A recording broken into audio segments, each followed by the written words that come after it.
Madame la directrice générale, chers collègues, chers amis, nos journées nationales nous rassemblent chaque année pour approfondir notre réflexion collective. Cette année, à Lille, capitale des Flandres, 4e agglomération urbaine de France et métropole européenne, grâce à l'apport d'intervenants de qualité, nous réfléchirons ensemble sur le thème « Évolution des besoins, transformation de nos métiers ». Le secteur sanitaire et social est secoué en permanence par de nombreux facteurs, loin d'être tous positifs. Les changements démographiques et sociaux augmentent le recours à l'offre sanitaire, médico-sociale et sociale. Les attentes des usagers suivent les progrès des prises en charge, alors que les ressources sont durablement comptées. Les disparités sociales de santé, souvent liées aux disparités territoriales, sont accentuées par le contexte économique et la disponibilité locale très variable des services de santé et médico-sociaux. La région Hauts-de-France en est un exemple éloquent. Tout cela affecte nos exercices professionnels, imposant de reconsidérer la conception et la définition de nos métiers. En comprendre la portée pour mieux y faire face est une exigence syndicale, pour anticiper les enjeux et négocier, pour tous, un management soutenable.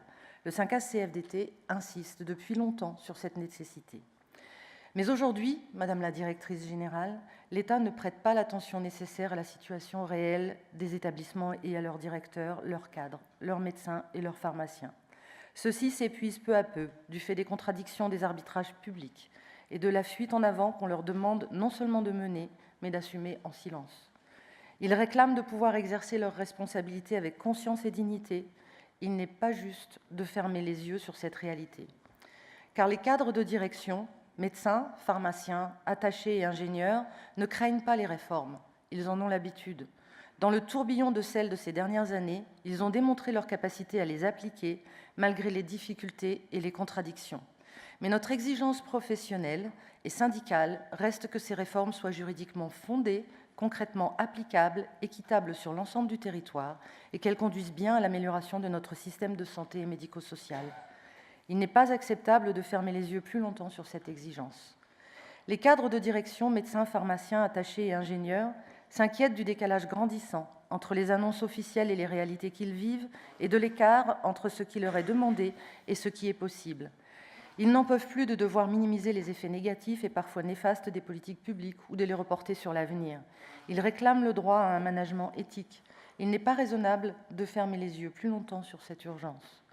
Aujourd'hui, pourtant, tous les collègues doutent à juste titre des intentions de l'État à leur égard. Il n'y a aucune réunion de concertation avec le ministère depuis des mois, et ni même de perspective ou de calendrier. Alors serait-ce un rêve que d'espérer un changement de méthode, un dialogue social rétabli avec le ministère, une écoute attentive et le soutien des directeurs et de tous les professionnels, des réponses concrètes et le respect des engagements pris au nom de l'État? Car nous voulons participer à l'adaptation du système de santé. Dans son livre de 2013, « Démocratie sanitaire, les nouveaux défis de la politique de santé », Didier Tabuteau expliquait que la prolifération de textes, en réponse aux crises sanitaires et aux défis financiers de l'assurance maladie, ne constituait pas un cadre institutionnel satisfaisant pour élaborer la politique de santé. Les lois de financement de la sécurité sociale sont à vocation budgétaire et financière et non pas organisationnelle. Parce qu'il est cohérent que les modifications de gouvernance et d'organigramme soient précédées de la structuration préalable de la réponse aux besoins de la population, nous ne pouvons que nous satisfaire de la réflexion lancée par la Stratégie nationale de santé. Le cadre qui en est proposé, à travers une consultation publique, intègre tous les défis au travers de la présentation en 11 domaines d'action: les comportements défavorables à la santé, les effets nocifs de l'environnement, les inégalités territoriales, les nouveaux besoins, l'accès aux soins des plus vulnérables, personnes âgées, handicapées, prise en charge de la santé mentale, les risques sanitaires, la qualité de vie au travail.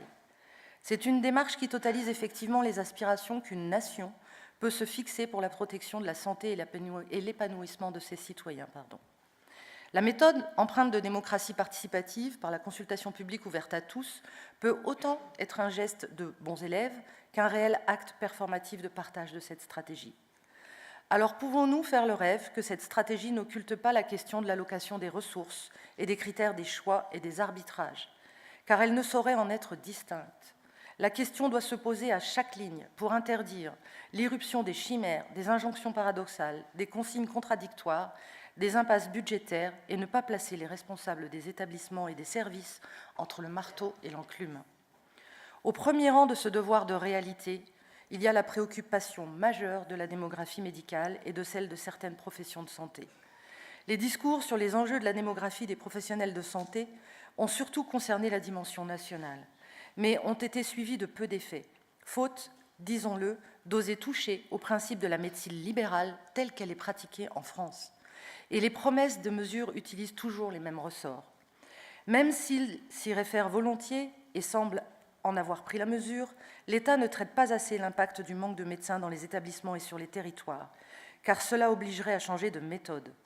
Le contexte de pénurie ou de tension nous oblige à parer au plus pressé pour maintenir tant bien que mal la continuité des soins. Cela mine les professionnels. Ils prennent de plein fouet le décalage entre des discours qui repoussent sur les établissements les déficits de la démographie médicale et les conséquences quotidiennes de l'instabilité des effectifs des équipes médicales. Le recours forcé à l'intérim médical mal réglementé, la pression exercée sur les rémunérations pourtant statutairement encadrées et la surenchère sur les contrats de cliniciens. Additionner les pénuries ne suffit pas à créer l'équilibre, ni à en compenser la conséquence dans les zones sous-denses en médecins. Les mutualisations et les partages de compétences au sein d'équipes médicales de territoire sont bien sûr utiles, mais même si elles devenaient correctement indemnisées, cela ne résoudra ni le décrochage démographique, ni le choc générationnel dans de nombreuses disciplines. Alors pouvons-nous faire le rêve d'une évaluation fine des mesures palliatives des 20 dernières années, qui conduisent enfin à la mise en œuvre par l'État, car cela ne relève ni des directions ni des ARS, d'une régulation des ressources médicales sur le territoire, à organiser dans la concertation des acteurs. Nous voulons des coopérations hospitalières viables. Les groupements hospitaliers de territoire ont été installés précipitamment pour des motifs électoraux, en privilégiant l'aspect institutionnel, malgré l'affirmation de la place centrale du projet médical. Le montage retenu par la loi et les décrets entraîne un coût rédhibitoire que nous commençons à vérifier, dont celui des réunions démultipliées pour d'innombrables acteurs indispensables. Des lenteurs et des dispositions juridiques peu sécurisées, compromettant à terme leur fonctionnement.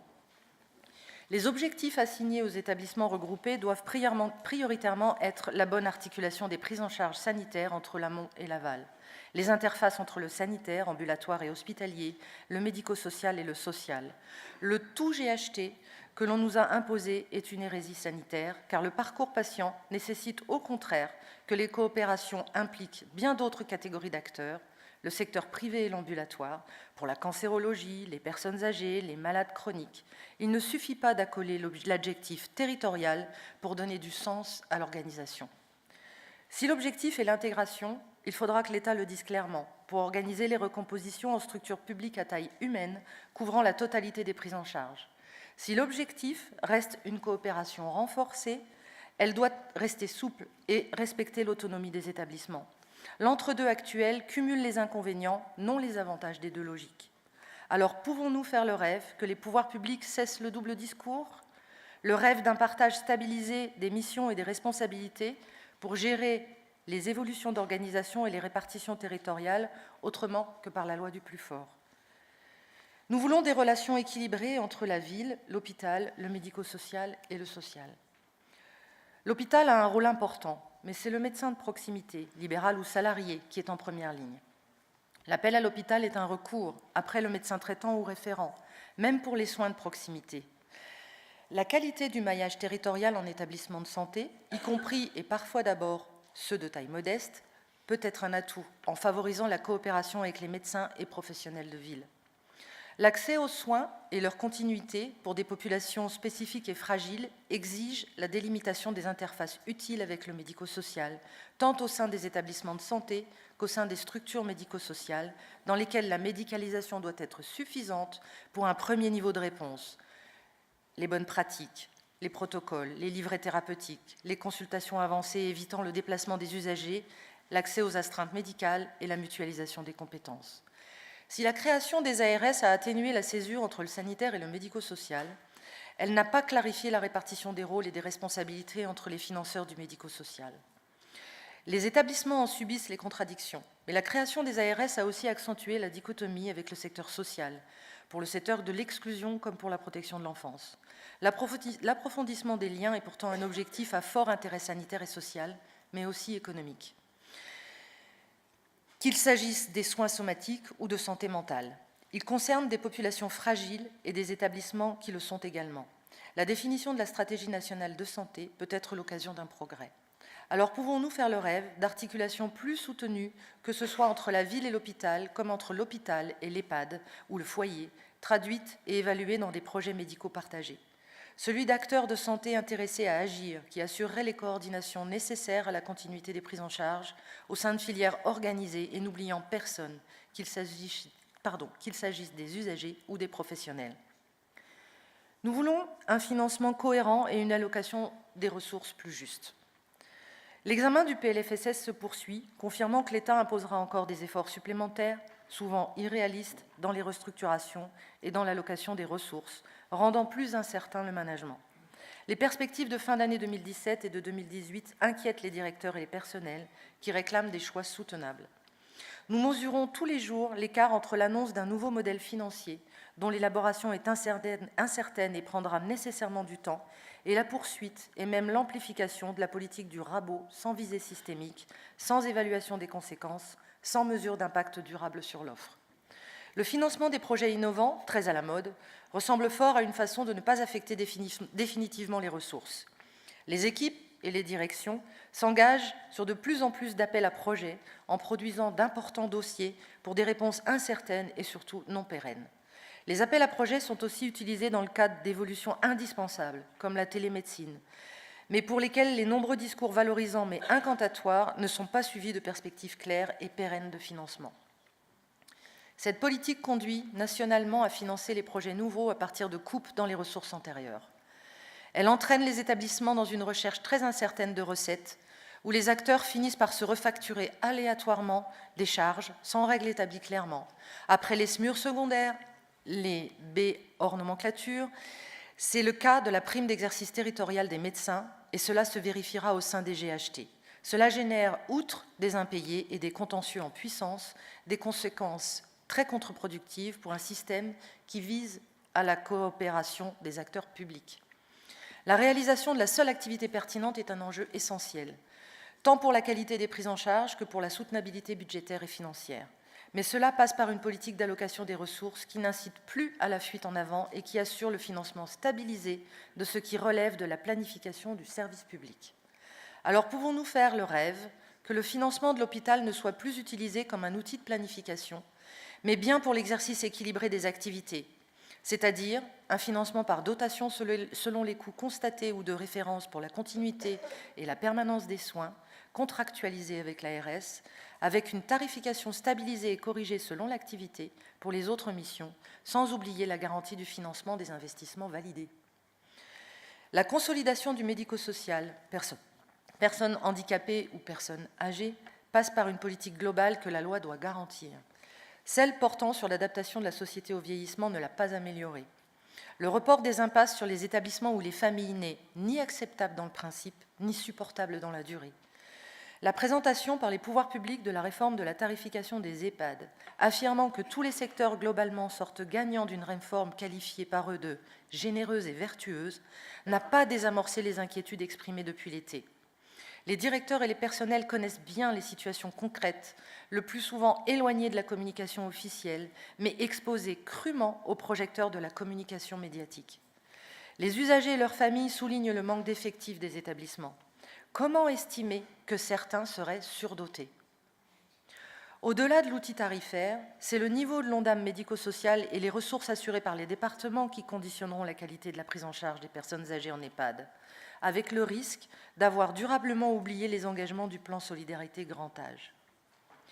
Face à l'exclusion, aux prises en charge de la maladie, du grand âge, du handicap, les établissements sont soumis à la pression sur les moyens, à l'érosion des tarifs, à des exigences accrues.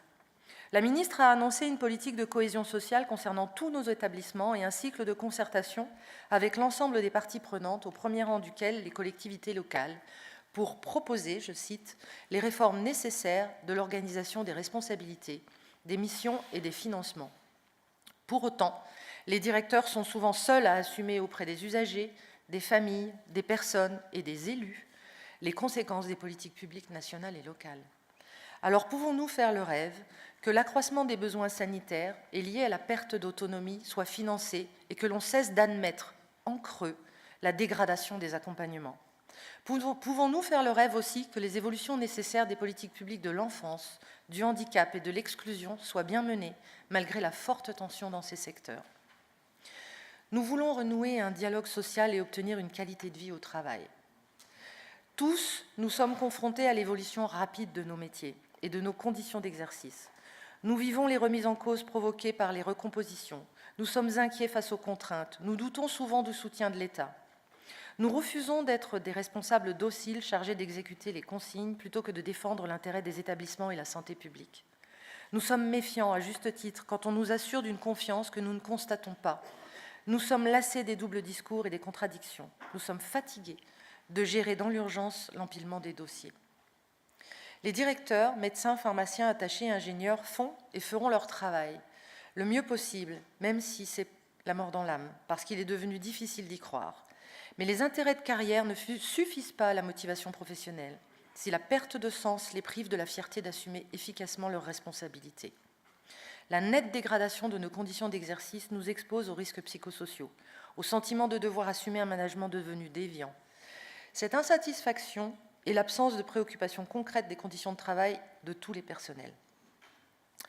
La Charte de l'éthique et de la responsabilité, projet porté par notre organisation depuis 2011, est devenu collectif à la suite des travaux de la Commission des conditions de travail, n'est évidemment pas une fin en soi, mais une étape importante, car elle participera au dispositif de prévention des risques psychosociaux, qui identifie les zones de risque, repère les facteurs d'exposition et amorce les éléments de solution en distinguant les différents niveaux de réponse locale, régionale et nationale, ou nationale.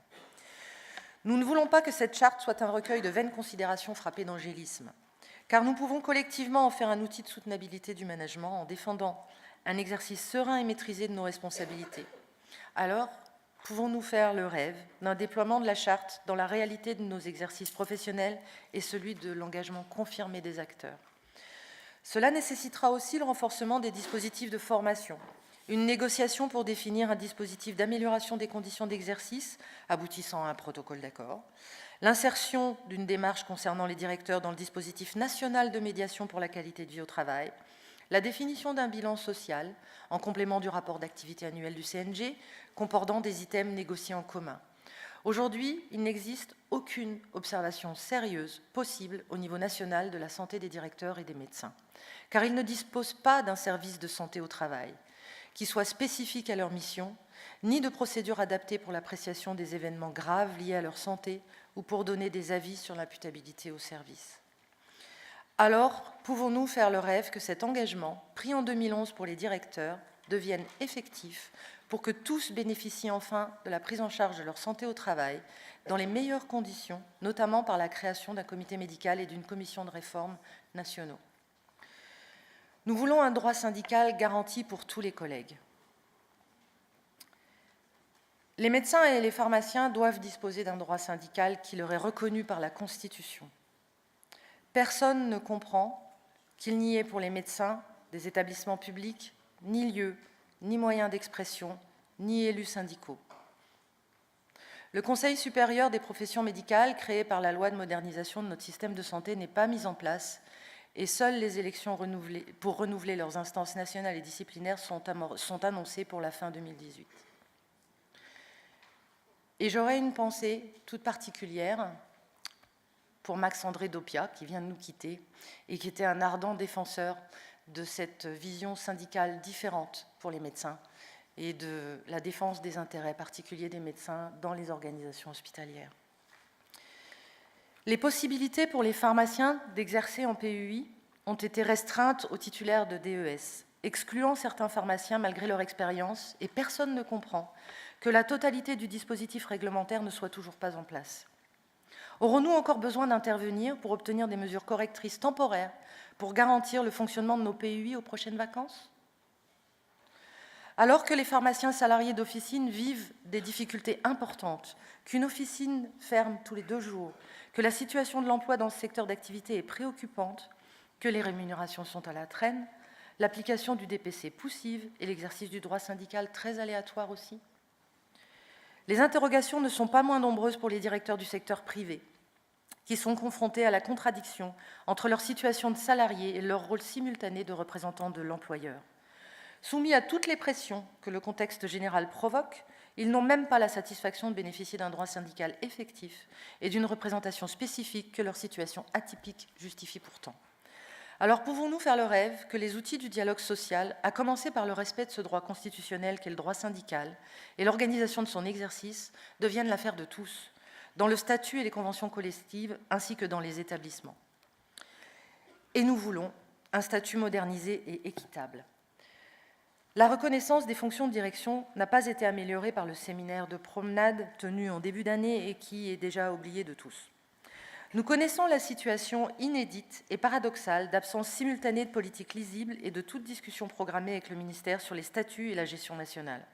Alors qu'il y a urgence à adapter les statuts et à prendre des mesures d'accompagnement des transformations structurelles en cours, il faut mettre fin à l'éclatement des statuts, ce qui favorisera la mobilité et les recompositions et renforcera la cohésion des équipes face aux contraintes. Madame la directrice générale, allons-nous rester sans réponse concrète sur les adaptations des textes négociés lors de la précédente législature, car de l'adaptation de nos statuts dépend la qualité du management et donc du service public. Il serait équitable que les trois versants de la fonction publique soient traités de la même manière. Personne ne comprend pourquoi les dossiers statutaires dans notre versant ont des années de retard sur les autres. Les attachés sont un exemple flagrant de cette injustice criante. Cette inertie est vécue comme un désintérêt de la part de notre ministère et comme un manque de respect envers les directeurs et les cadres. Et puis, c'est oublier que la mise en œuvre des politiques publiques suppose leur mobilisation. La transposition aux directeurs d'hôpital des mesures obtenues par les administrateurs civils, la transposition aux attachés de celles obtenues à l'État, la suppression de la limitation à 4 de la part fonction des directeurs des soins et l'augmentation de 20 points de leur NMI, quand nous dira-t-on qu'il n'est plus besoin d'en rêver ? Les restructurations territoriales et les GHT doivent être accompagnées de mesures spécifiques, comme cela a été le cas à l'État lors de la mise en œuvre de la loi NOTRe, pour regrouper les échelons régionaux des administrations déconcentrées. La sécurisation des parcours individuels a bien été négociée et a fait l'objet d'un projet de texte rédigé. Les GHT affectent aussi les responsabilités fonctionnelles et les périmètres d'intervention des directeurs des trois corps. L'articulation des dispositifs existants pour reconnaître ces nouvelles suggestions et la création d'une prime d'exercice territorial promise par la ministre précédente ont fait l'objet de longues discussions, mettant d'accord administration et syndicats. Les projets de texte sont aussi restés sans arbitrage et nous sommes toujours en attente d'informations sur les suites qui leur seront réservées.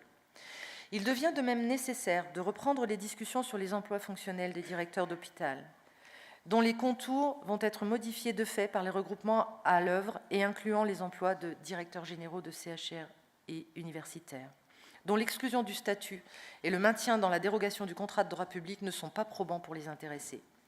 Alors pouvons-nous faire le rêve d'une réponse et d'un retour autour de la table pour aboutir enfin, afin que les collègues cessent de faire les frais des retards, faute d'anticipation de l'État, et que le CNG ne se retrouve pas encore en bout de chaîne avec des situations individuelles inextricables à traiter. Les directeurs d'hôpital et les directeurs d'établissements sanitaires sociaux et médico-sociaux sont deux corps parallèles, avec des concours, des formations et des responsabilités semblables, mais qui n'ont pas la même carrière de base, et à qui l'unicité reste refusée, alors qu'elle a des avantages très largement démontrés, tant pour les établissements et les collègues que pour l'État. Les directeurs des soins, dont nos responsables ministériels ont publiquement vanté les mérites et l'importance du rôle dans les établissements, n'ont pourtant toujours pas la carrière des autres directeurs. Pire, le corps dont ils sont issus les a rattrapés, réduisant l'intérêt à se présenter au concours. Quand ce n'est pas la doxa actuelle, dictée par les tenants de la captation par l'université et de la gestion des instituts, qui laisse penser que le recours au directeur des soins pour les diriger serait devenu obsolète.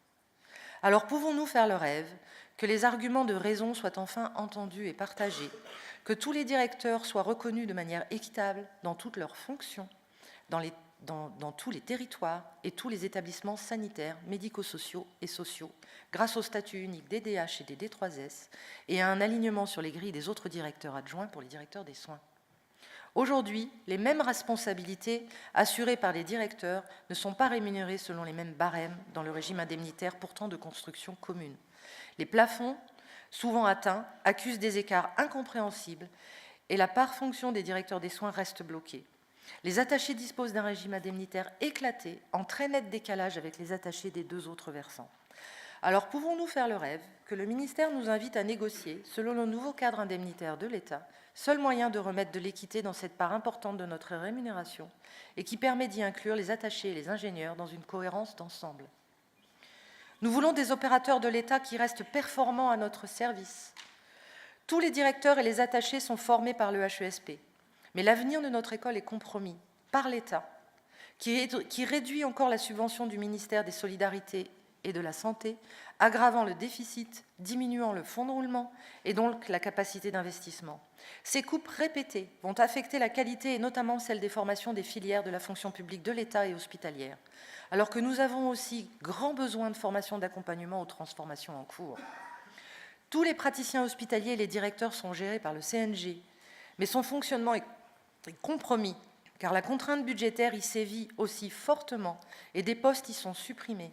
Chaque année, alors que les attentes grandissent et que ces missions sont étendues, dont l'accompagnement lié au groupement hospitalier de territoire. Alors pouvons-nous faire le rêve que les directeurs, cadres, médecins et pharmaciens, en charge de l'application des politiques publiques et des réformes, disposent d'une école confortée dans ses moyens pour des formations à la hauteur des enjeux et du maintien d'une gestion nationale de qualité en capacité de répondre pleinement à ces missions? Madame la directrice générale, nous vous savons à l'écoute. Alors nous vous demandons un langage de vérité.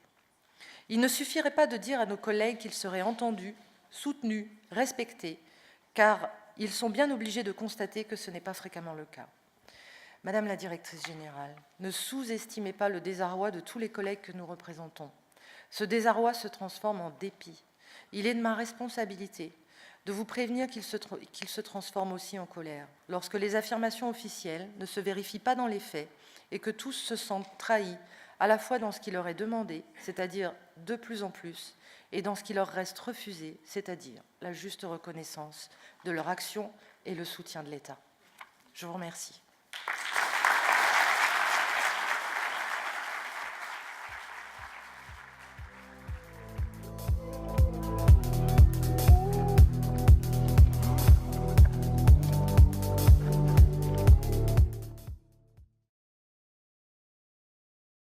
CFDT. S'engager pour chacun. Agir pour tous.